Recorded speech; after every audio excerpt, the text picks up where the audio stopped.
Welcome to Talk Tuesday, a series dedicated to empowering youth and families. This series is brought to you by SEPS Foundation, Inc., where advocacy meets education for the betterment of young minds. Each month, we explore meaningful topics designed to inspire growth, spark creativity, and equip our listeners with the tools they need to thrive. I'm Anastasia Estash, your host and marketing team lead here at SEPS Foundation.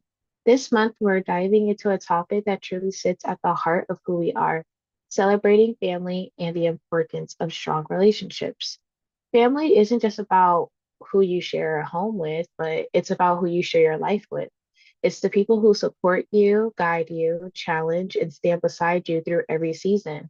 Whether it's your relatives, your chosen family, your friends, or your mentors, these relationships help shape your identity, your confidence, and your future. In a world that moves so fast, we're constantly pulled in different directions, and it's easy to take those connections for granted. This month, we're choosing to slow down, be intentional, and really reflect on those relationships that ground us and lift us up. Throughout this series, we'll explore how to communicate better, show appreciation more often, set healthy boundaries, and build relationships rooted in trust, respect, and love. Because when our relationships are strong, we feel stronger. We feel supported, understood, and ready to take on whatever comes our way. So let's lean into these conversations, celebrate the people who matter most, and learn how to build connections that truly last. Let's get into it. Over to you, Abigail. Who last week they started us off. I feel like we got the collection plate after question number two, probably after Right. question number one. I mean, but rightfully so, though. Look, y'all did not come to play with this topic, and so I'm really And we still excited. ain't. I believe it. I believe it. Look, y'all was hyped. Y'all was ready. I felt like the questions wasn't coming fast enough, and y'all had like bomb answers for each one of them, and I love it. Like y'all really dove deep into it, and I think this week is just as important as last week. So this week we're kind of talking about bridging generational gaps, and I know for a lot of families that's important. Is like, how do we continue to carry on family legacy, and what is the thing that's missing from our family that we can kind of fill in and make better for the next generation so that they have something more to carry over into their generation as they're having children. And so I think these are super important topics, and I love that you guys are here for it. Oh, here he come, y'all. Yes, Lord. The man, the myth, the Yeah, legend. y'all really want to pass this collection plate after question number one. You Uh, right. You absolutely right. Because we still waiting on one. I love it. I love it. So here's what I'm going to start us off with. Hey, Mal. um, yeah, I'm gonna make y'all dive in deep for this one off rip. Why do you guys feel like different generations often misunderstand each other? Mm. Look, I feel like they misunderstand each other because certain generations have different ways of communication. And since a lot of that doesn't pass on and it changes so drastically throughout generations, and a lot of, especially since like the older generations don't really want to understand the younger ones and they don't really listen because that's not how they were treated or that's not how they were taught in their younger days. So they kind of pass that on into their older ages. I feel like that creates a disconnect where nobody in the family tree can communicate properly and can kind of have that bond or understanding with each other because A, they were never taught how to do that, and B, when you are taught to do that, your immediate thought is, okay, that's wrong, or your immediate thought is, okay, I'm just gonna push this off because this isn't important, even though like it's possibly the most important thing you could do going into your older ages or the younger ones trying to learn from the older people in the family.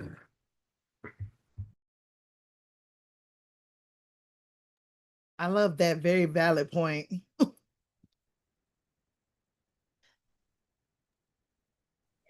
I think that it's a heavy question. Um, the generations, even when you say the word, it sounds so heavy and deep, like so like it sounds like a separation, you know what I'm saying? Like groups, like we're here, they're there, and back there or up there. Um,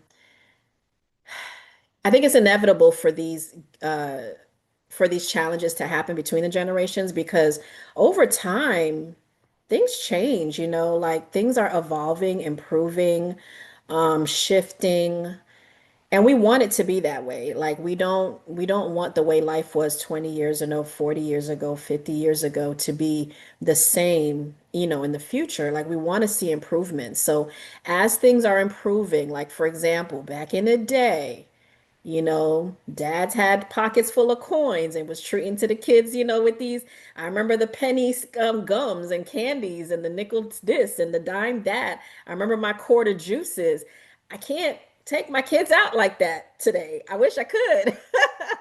I can't. And that's just a small scare compared to how other things have evolved in terms of how social Mhm. media, you know, comes about and the language, the access, you know, back in the day, things were a lot different because it was more intimate. We were in the neighborhoods, you know, we looked out for, you know, things were different. But in this generation, like in present day, you know, a parent or a child is competing with not just what's happening at home, but is competing against, you know, what's happening outside the home. And I don't mean up the block or around the corner in another time zone, in another, you know, continent. Like it's just so much access and there's good to that, but there's a lot of bad as well. And so um when we as adults are trying to move and raise children and even just interact with them, just have a regular conversation, I think our downfall is that we're always, not always, but we tend to be focused on what we know and how we used to do things. And our approach is from that space. But we also have to keep in mind that we have to leave room to understand and see where they're at. We have to we have to realize that they have no idea of I've had moments where my kids just remind me of how old I am. Like when my daughter overheard me say something about something my dad needed. And so I was giving my dad options of how we, you know, we can make it happen. Like we can email, fax, this. My daughter said, "Mommy, what's a fax?" I'm like, dang, I gotta sit down and try to explain what a fax machine was. And it just made sense that they've never they've never heard it, they haven't seen it. And the simplicity of how she explained it, I was like, because I was trying to put the words together and you do this and it comes out on the other side and you print. And she was like, "Oh, it's like a printer, but it's through the phone. It's like the phone printing out the paper." I was like, yeah, like that, you know? But there are so many other analogies, so many other instances where you kind of wish your kid just knew or had a taste of where we were coming from. But in fairness, I think ownership is on us to kind of step into their life and understand them. And I think it's very important for us of the older generation, the past generation, to kind of bridge that gap and meet them halfway. And a lot of times it takes us taking a step forward if we want them to meet us. You know what I'm saying? So it's inevitable. These same kids that are feeling like we're not listening, we're not seeing them, they're going to go through their own version of it when they start having their children. It's just, I believe it's just a circle of life. That's just how things go. I love that perspective as well. I love to meet them halfway because I 100% agree that we should be meeting them halfway. I think all generations can learn something from each other, to be honest. And I think we all bring something to the table. It goes back to Malcolm saying, "Come on, Malcolm, what's the saying? What's Pop saying?" Lamar, let me see if you know. Let me see if you know, Lamar. Look, we different in position, but we equal in worth. Yes, sir. Let's go. Look, come on now. Look, brother. We already know this. This should be known throughout I the think world. that A lot deserves of a people don't plate right understand it. there. No, because a lot We of people didn't don't understand that, and that's sad. You say, "Bring out the plate." Let me bring out the we, plate. we Hold didn't make it on. to question number two yet. So I mean And we still got many different perspectives to learn. So look, let's hear it. Here we go. Here we go. The plate is up, y'all. The plate is up. So I love y'all's response to that question. So now I'm gonna bring in another question to kind of dive a little bit deeper into that. What assumptions do you guys believe teens make about older adults and vice versa? What assumptions do you believe our older adults continue to make about teens? Oh, they ain't gonna listen. They I not can gonna add. learn. Oh, okay. Yeah, that one too.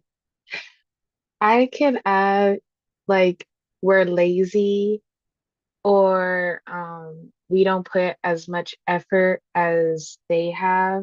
So like it's a lot of comparison in between the two. So I can say the assumptions can be like, yeah, when I was younger, I used to do X, Y, and Z at your age, and you're not even out the door yet.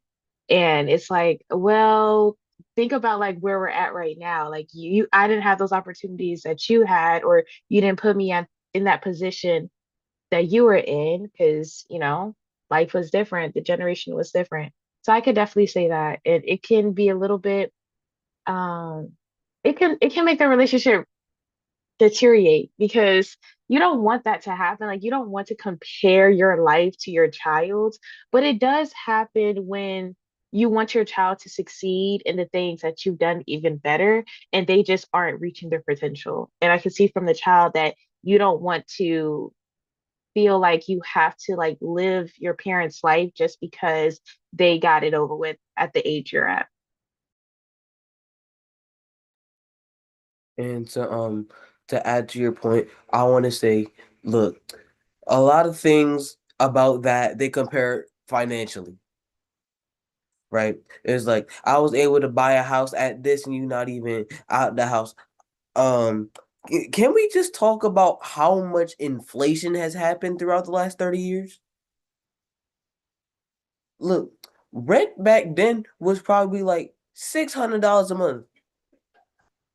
You try to get an apartment, that's at minimum like $2,000 a month in rent. Literally, Like, literally. like you go somewhere out of here where Y'all we at, preaching tonight. it's like, Ooh. look, like back then you probably could have got some gas for maybe 125 a gallon. Child, it's $4. You think the average citizen can afford $4 a gallon of gas, especially with them trucks? And guess what? The worst part is the pay has barely moved. Like the average salary has barely moved in the last 30 years, but inflation has gone up like at least maybe like 200% in general. It's ridiculous. So a lot of comparisons don't work because so much stuff has changed. The economy has changed so much. We've gone up and down like 4 times in the last 30 years. So things are obviously going to be different, but they want to be like, oh, I did this, and this at your age. But we can't do that because not only do we not have the funds, we don't have the access to do it.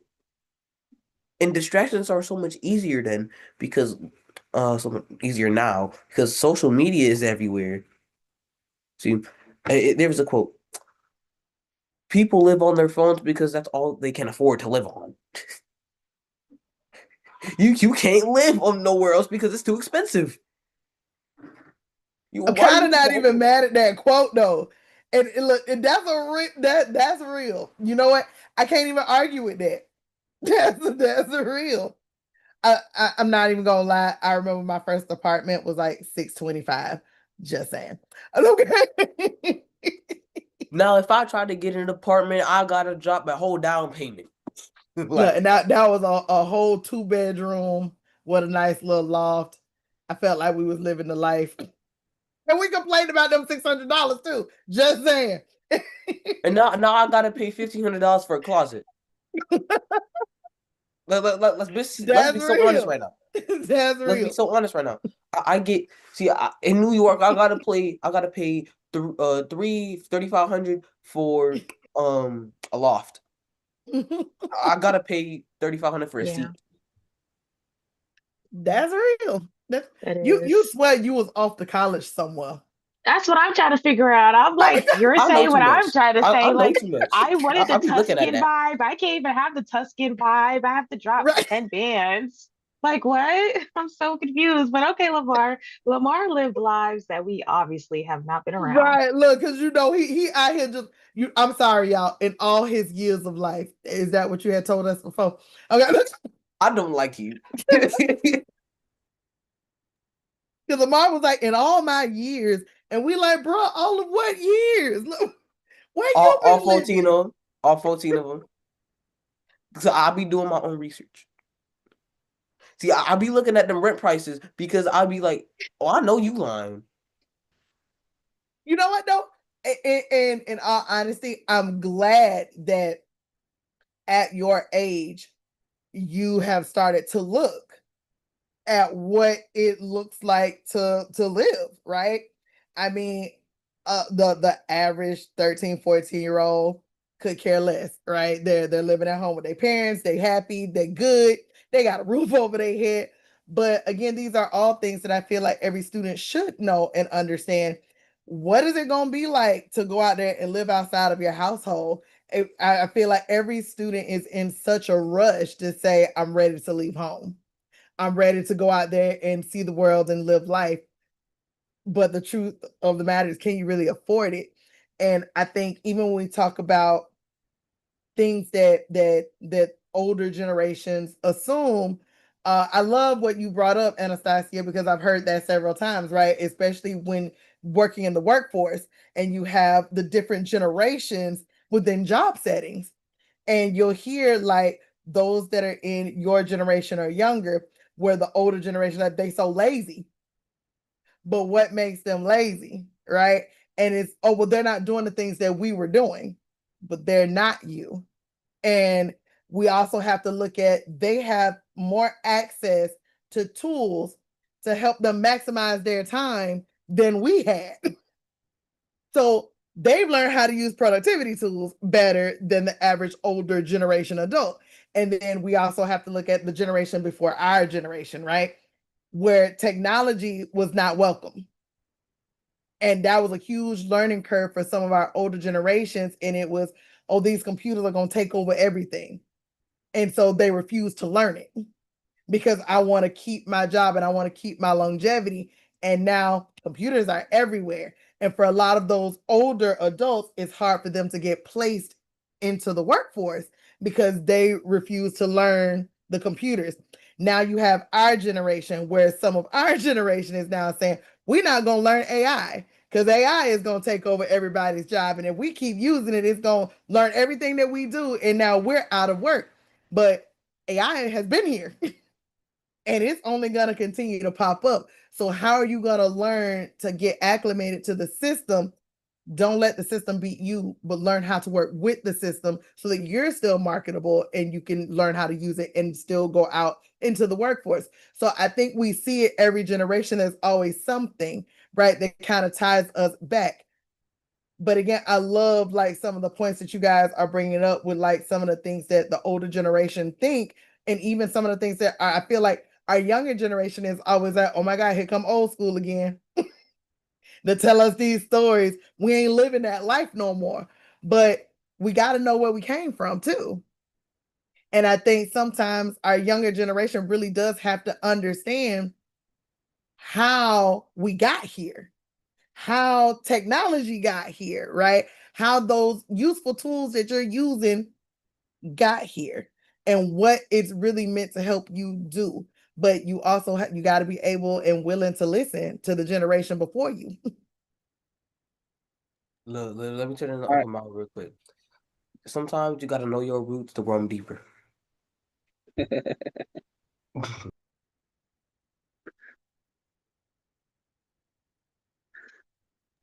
Mal thought he was ready to say something. Um, man, you just threw me off. What was I about to say? Uh, on the matter of fact, on the other end, because I know we were talking about like rent and stuff. But one of the things I run into and I see a lot with the difference in the generation is a lot of these young adults are like multi-millionaires, just sitting at home, like living the life. And the older generation is like, oh, you're moving too fast, you're doing it too fast, you don't understand how to take your time, you don't appreciate it. And these kids or these young adults are looking at them like, bro, I don't have to do a nail and a hammer. I can just go ahead and do the blueprint and get someone else to create it for me. So the understanding of, like you said, productivity without putting in so much work or putting the work into something else as far as marketing, digital products, like being being able to use what's at hand. And that biggest disconnect is why I run into it, and I speak to a lot of older gentlemen, and I'm like, bro, why are you mad at them? Like, how about we, even though we want them to learn from us, we might want to go holler at them and learn from them as well, because they're doing something right. They're doing something, because when we were their age, we was getting flip cups, and we were barely getting flip, like we were struggling. So let's figure it out. So kind of understanding both sides of the spectrum. And so Malcolm, I want to piggyback on that because that's where I wanted to take it to as far as bridging that gap. Like, what can we learn from them? Like, we're always pulling and talking about what they're missing out on, how we used to do it, and what they can learn from us, and how they should be doing it right now.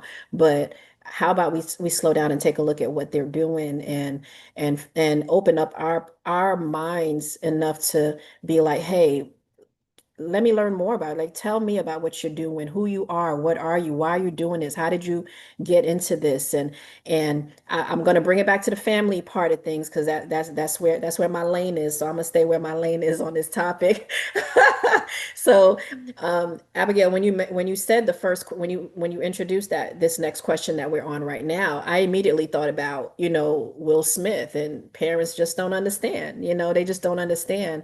And so as families, we can choose to simply don't understand and just stay like this all the time. You should do it this way, no that way, and back and forth and tugging and pulling and all of that, and causing distance, causing space, causing alienation, continuing to feel like, oh, she don't get me, he don't hear me, they don't care, they want it their way, or they should do it my way. We can continue that, but how is it working out for us as a family? How's it working out for us if we continue to do it this way? And if we're family from the root base of I birthed you, I came from you, there was something that happened to create you. You're here now. I love you. Do I really want to choose to do life with you in this space like this? Do I want to treat you like you're a stranger, like I don't know you? Do I want to move in life with you where you feel like you can't come to me? you know because whether you're a child or whether you're an adult, you would always want to know that that family member would want to come to you or whatever. And if we're choosing to allow these differences, whether it's the generational, whether it's the social, because by the time we have our children, I was born in up north New York, I'm here in Florida. Life is different. Life is different you know when the young lady mentioned about how, oh, you should do it this way and why you're doing it that way, and all that, I feel for that because it's not fair. The access, like you guys mentioned, it wasn't the same like before. I'm coming from a Caribbean family. They're being raised by an American mom, whereas I was coming from a Caribbean, core Caribbean household. There are so many differences that continue to separate the generations. But okay, now what? Now what? What are we going to do to overcome that? Because we can still be different. I don't want to get spiritual, but we could still be different and still continue to love and grow and work as a family despite all those differences. And we can be stronger for it by saying, hey, nephew, what were you talking about the other day about rent? How did you find out about that? Or did it, or hey, Malcolm, what about the millionaire teenagers you were talking about? Or the, young adults, what they doing? Because I need to tap into that. We can grow and learn, but from the familial part of it, I would never want my daughter to feel like she can't come to me because mom just don't get me. If I can't get you, how can I expect anybody in your world to get you? I don't want my child to be out there that way. You know what I'm saying? And I know my parents would not have wanted that for me. And my adult child, present day, if she were to hear that mom needed something of me that she could provide for me, whether it was a hug, whether it was a call, whether it was, look, drop a couple hundred in the account, whatever it was, if she was able to, when she found out that I chose not to because whatever the last riff was because of generational differences, it would break her heart. So I really think we got to get off of our high horses, both sides, to be honest, and really focus on what's real. We family, I love you. Let's put our differences aside and let's start learning about each other and growing together as a family. Let's strengthen the family, you know? The understanding is a two-way street. If you one side don't understand each other, then it's just gone. The connection is not there. It's really a fake connection because it has to be mutual. Only one side trying to understand the other, but the other is not interested in whatever that topic is. It's not gonna work. Like that, it's literally impossible for it to work. You have to have both sides interested and both sides pouring into each other to really truly understand the situation and what's going on with them. I love that you said that. And when I think of like a road, and you said there's more than one side, or if there's two sides to it, I think of the road, right? But when you think of the road, you always think of the median, the middle part. And there's a lot of Mhm. times that we need to just stop driving and meet in that median part on equal ground and actually Come have a on now. conversation. Because most of the time we're going a million miles per hour in the direction of where we're going, not understanding the person is doing the same. And that's where the disconnect ends up happening, is because we're still focused on outside of the house or the youth and the adults. We're focused on our personal lives, not knowing that our personal lives in a direction is really pulling us apart. You know what I mean? So we really got to meet in that median and just have that conversation. And a lot of people are afraid to do it because of they're wondering what they're going to miss, the traffic that's going by. We got to ignore what's going on and just meet. And I feel like that's where the connection is going to be. Come on, roads and maps and disconnects and communication and people listening. Y'all better come through. Listen, we done put dollars in the plate. And we only on question 3. We don't spend 20 minutes on this question. Listen, but that's because look, them responses is what's leading me to my next question. Because what I'm hearing is keep the communication going, and communication's got to be a two-way street. What gets lost when your generations stop communicating? Everything. You got to give me some See, specifics. see. I was going to get you there. Bear with me. Because here, when I say everything, I mean understanding gets lost, generational wealth gets lost, true family bonds get lost, the love gets lost, the care gets lost, everything is lost, the family is lost at that point. And y'all are no longer a family, y'all are just a group of people that happen to be related. That's all it turns into. Because a family is someone that you choose. Family is not just blood. It's someone that you truly care for and someone you truly love. That is your family. You can have family outside your family. See, the real family are the people that you know you can rely on, you can trust, you can talk to, you can go to for anything. Let it be, let it not just be the financial. Let it be the that hug, that conversation, that feedback, that input. That's your real family. So when generations stop communicating, everything that comes with family is no longer there. You essentially dissect what is supposed to be your family and turn it into a husk of what it could be.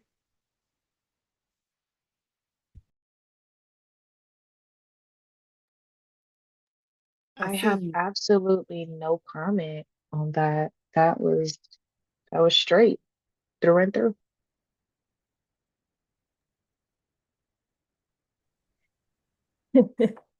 When we stop communicating generations, we really do a disservice to each other as far as getting to know each other. Um, Communication comes in so many different forms, verbal, nonverbal. And it's very important that it's important to know that there's so many ways that we can communicate. But if we lean in on the verbal part of it, just actually using our words and actively communicating, generations that don't communicate, you'll never learn about grandma's story. You'll never learn about the traditions, about the recipes. You'll never learn about how mom and dad grew up.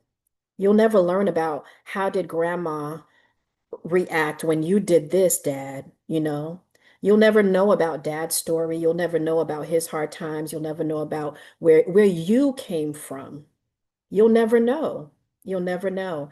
And in return, that parent, that grandparent will never understand the challenges that their grandchild, that their children are going through, that they can't even imagine because they were never in a position to even be exposed to it.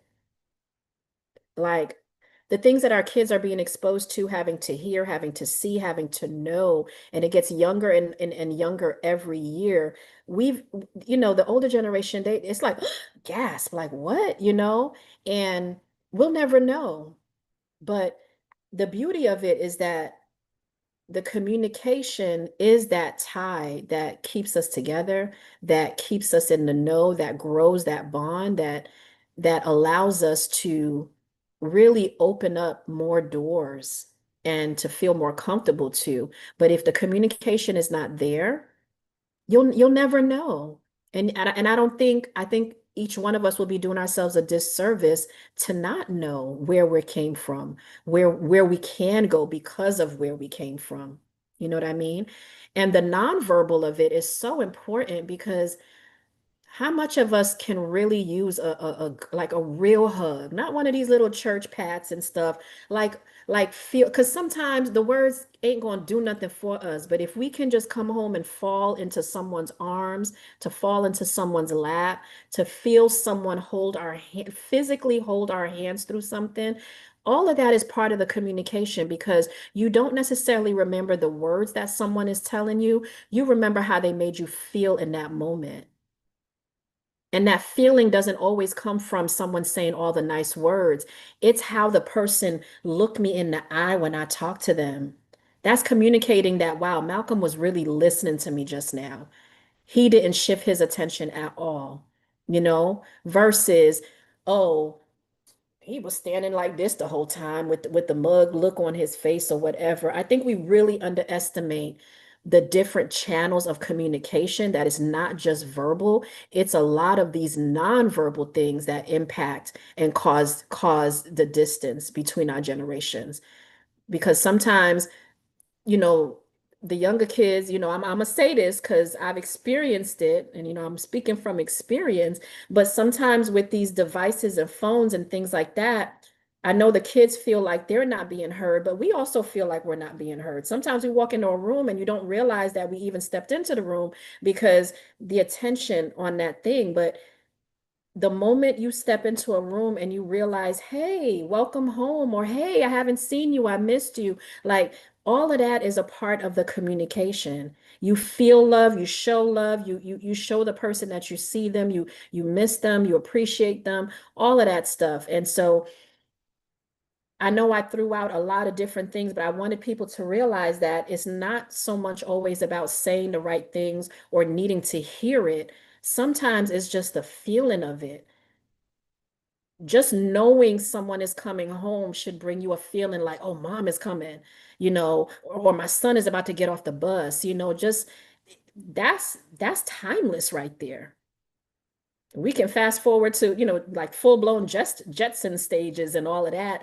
No matter who it is, there's certain communication styles that will surpass and will bridge the gaps that these generations are feeling. So I just wanted to tap in on that part of it. So, I mean, not, I don't know what to say, Gabby. I mean, Abby, I don't know what to say. They just hit it on the head. Man, I'll just piggyback and just say this kind of something similar is that the lack of communication is the farther and farther you get away from those that you're trying to reach, whether it's the adult or the young adult, right? But to add to it, I noticed the lack of communication. The more that we're not having those conversations, the more we're starting to see. I don't know how deep we can go, uh, but the more we're starting to see young people unalive, right? Unalive themselves. A lot of young people out here that are in the stores and completely disrespecting a 80, 90-year-old lady, right? A lot of the young people where they're at a point where they're not even communicating or bonding together. I remember growing up, we used to play in the dirt. Now, if we just don't like each other, we fighting or shooting one another. But even if we would go to the other side, we see the older people judging the young people without even getting to know them because there is no communication. Or quickly to say, oh, well, if your parents didn't do this, I'm going to do this, not knowing what the circumstances are because of the lack of communication. And doing so, we're seeing a lot of these things on the news or social media where it's just violence after violence nonstop. And I feel communication would be the one key component that could help this. Let's like the less we talk, the less we talk, the more we're gonna see this world go in the wrong direction, and it's basically because of no communication. Ooh, y'all But better look, come. look, let's touch upon that Oh boy, because here we go.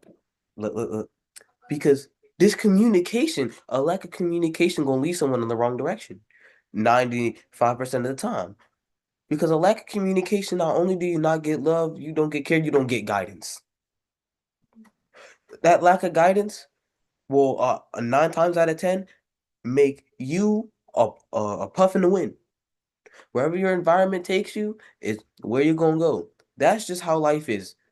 But if you have the right influences, you gonna do whatever you want. See, I appreciate all y'all because y'all are them influences for me. A lot of people don't have that. Most people don't have that kind of influence. See, in all these different areas, they known for being dangerous. All these cities where all these disasters is happening, all these gangs are being formed, all these um tragedies are occurring, right? This is because a lot of people, for so many generations and for so long, they haven't had those people. They haven't had that communication. They've had a lack of guidance, and their circumstances has formed them to the point where they have no other choice but to do that because their circumstances are either going to take them out or swallow them whole, and they can't leave because, just like we said before, generations are going to be talking about, oh, we used to do this. They can't do that no more. They stuck there. They can't leave because not only can they not afford to, it's going to swallow them whole and it's going to follow them out. So now they can't do anything outside of that. So that lack of communication can lead to so many different bad paths to the point where you can't even do anything outside of that.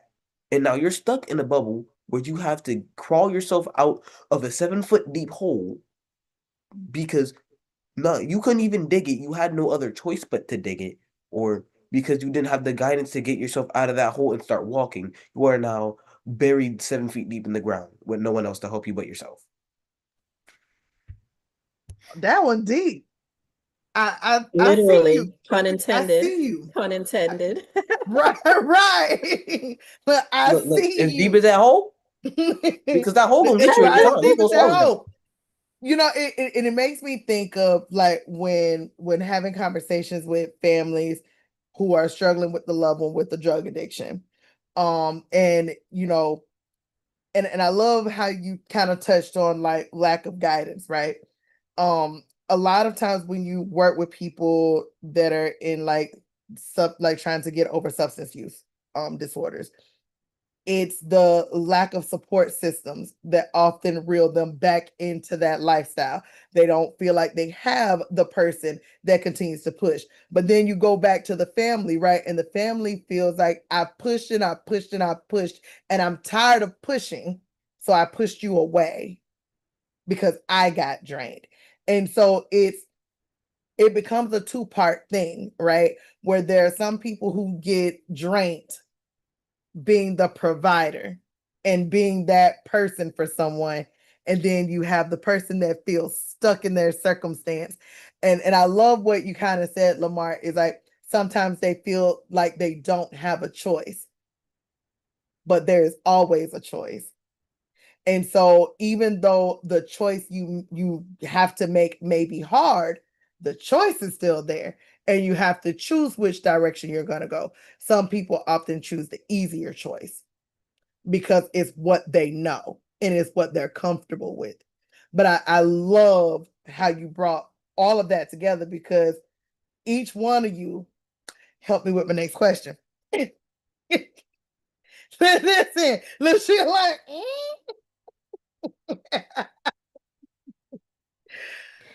Before you drop that question, I have one more point I just wanted to add. Like, I know we're stretching these questions, but I'd feel amiss if I didn't put this in here. Like when you ask what would be lost if there was no communication, the truth would be lost. Because in that silence, in that lack of communication, there's room for a lot of assumptions. There's room for 100%. assumptions, and we tend to, and you know what they say about people that assume, we tend to fill in the gaps that fits the narrative that we are feeling in that moment, and it's usually not a positive one. And so, real quick, when we're not communicating, we're creating just an abyss of silence, and all that's going to come out of it is assumptions, and it was not the positive ones, it's all these negative ones, and we create a whole narrative. Like, we could even picture the person saying and doing the things that we're feeling, and we associate those negative feelings with each other. And the way to break that is to open up the communication, keep it flowing, like at least to say, hey, Abigail, I felt this way when you did that. Oh, baby girl, I'm so sorry. I just went through something with my this, and I didn't mean to. It could be something so innocent, but I interpreted and translated that because of how that happened, you know? And it doesn't help that the generational gap exists. And because it does, that gap leaves so much room for us to just walk through life and assuming that they don't care, they don't get it, they're this, they're that. And we really just have to stop. We just gotta stop it. 100%. 100%. Agreed. So y'all, this y'all last question. And y'all gonna give this one to me fast. How can storytelling create empathy? So y'all kind of touched on it. So now I want y'all to bring me some more of it, right? So now, how can storytelling help create empathy across our generations? I'll go. Oh, I'm sorry. Go ahead. Anastasia, you were going? Go ahead. No, okay. Okay. Yep. Go No, go ahead. ahead. No, I'm Go done. ahead. I'm done. Go ahead. No. Okay. I've been timer on the timer, so I'm trying to be really quick. You could go about go.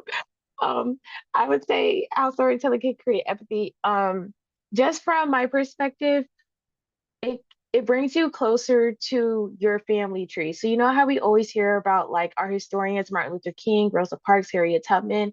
Well, I would love to hear about what my grandfather did and what he had to go through. It brings me closer to why what I do matters, especially as a Black woman. What I do, what I fight for, how I'm moving, why it matters. Because if it wasn't for my generation, I wouldn't be in the position that I am today. And so when, like I said, when I hear about like Martin Luther King and Rosa Parks, like I do have an empathy for them. But when I hear that it's my own family member, it's my own generation that actually worked so hard and got to the point that they're at, it makes me feel more empathetic. It brings me a touch of reality because we live in a world where we're so tone deaf and we don't really consider like how much work our generation put themselves through to get us here. Well, I don't have to say much now, because she did great. I agree. To make it real quick, your storytelling is basically allowing you to know who you connected to or who reminds you of who you are today. So, for instance, my grandfather was one of the most hardest workers, but he worked hard in his time. I probably would not go do what he did, right? But in my time, I'm working just as hard, but with the tools that I have. Long as I have the same mindset and heart, it showed me a connection, and it actually made me want to go further, so that the person that looks at me when they tell stories about me can say, "Oh man, I see what Uncle Mal, whatever I'll be to them, what he did, let me push the family tree a little bit further." So now storytelling is mainly legacy if you look at it that way. I think it allows for like a deeper understanding because you could like look at your family and see why they act the way they act, like say certain things or why they have certain ways of going about certain situations and also traditions, like why they do what they do. And yeah, so I think just looking at, listening to stories and all of that, that just explains why all that happens. Look, I feel like storytelling doesn't just bring the family closer. I think it brings us closer to the world. So, like, storytelling, it will bring us closer to the world via our parents' experiences, our uncles' experiences, our grandparents' experiences, especially back in their time, so that we can understand, okay, they went through this over there. This associates to now, and because this much has changed, I can kind of do something similar, but in the modern days with the modern tools I have in the modern situation. So it brings us closer to the world in a way where not only do we understand them, we now understand the other situations and how much the world has grown and what we can do to not only further that growth in the world, but to further that growth in ourselves and our family tree and our family legacy. But y'all weren't playing. Y'all really wasn't playing with that rounds up. I see y'all. I see y'all. And I love. Look, hey nephew. What you want to tell us about generations? I know you got something to say. Say, what do you got to say about generation? Say, my dad is a legend. Your dad's a legend? Stand up. Well, he been shot. He said, y'all didn't have to put me on the spot. But no, I really, really love it because I agree with everything that you guys said. I feel like when we have generations and when we get to hear those stories, it's everything that you guys mentioned. It brings us closer to understanding why our families, like Abby said, do what they do. Why we communicate the way we communicate, why we shy away from things. You kind of get to see that family tree, like Anastasia said, and understanding where we are as individuals. So I love all of those responses. Look, y'all did that. Y'all did that. I just gotta say, Cassandra came back right in time. Hold on. Come on, answer the question, sis. I got you. Oh, sorry, technical difficulties. You good?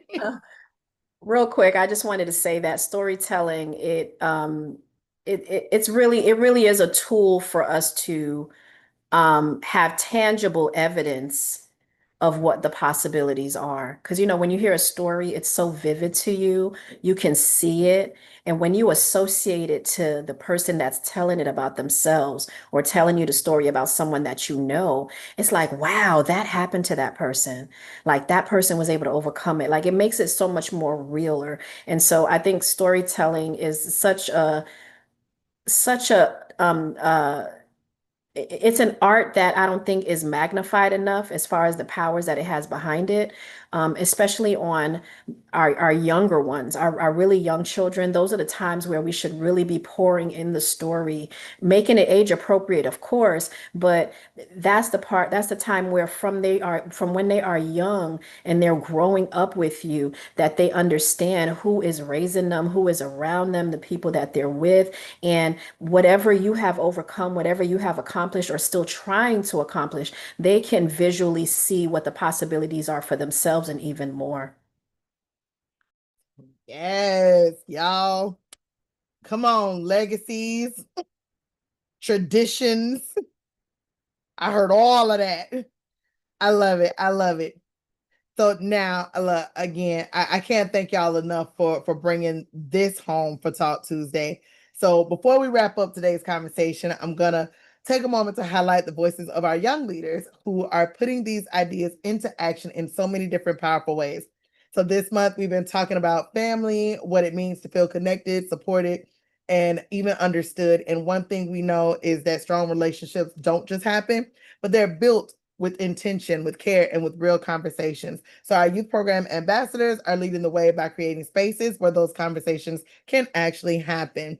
Spaces centered around connection, healing, and growth. So now we're going to pass it over to one of our incredible youth program ambassadors so that they can share what they've been working on and how you and your families can get involved. Take it away.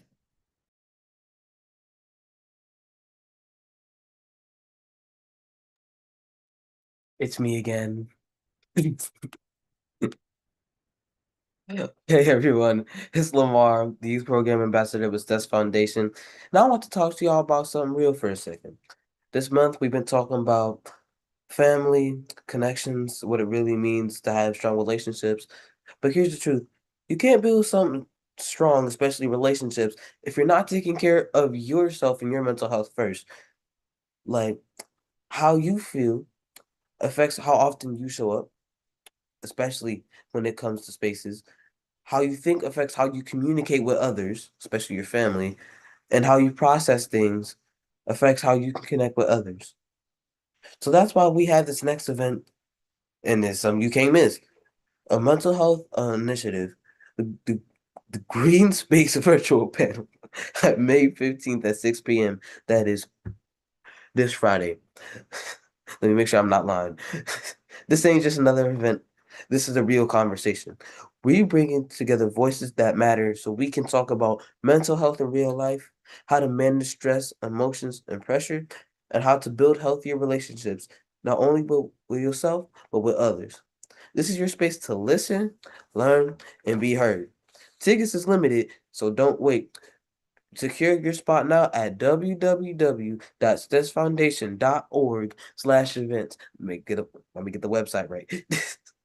And while we stepping into growth, don't miss what we got coming up. On May 18th at 6 p.m., we have the virtual team program open house.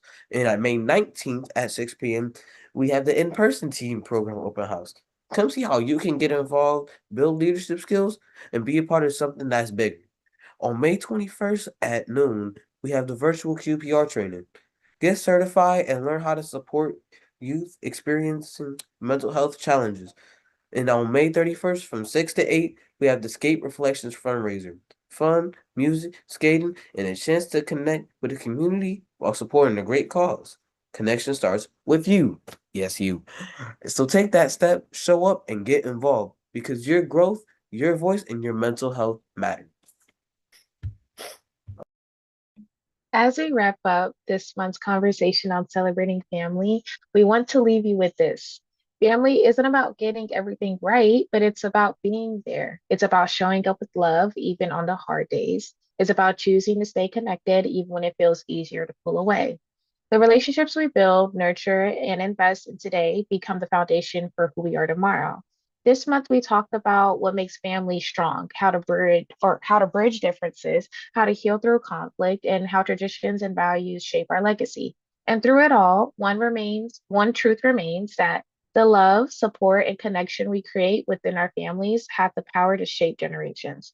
So take a moment to appreciate the people who stand beside you. Reach out, say thank you, start the conversation because the smallest moments of connection often become the biggest memories. And keep in mind, family isn't just something you're born into, it's something you help build every single day, like Lamar said.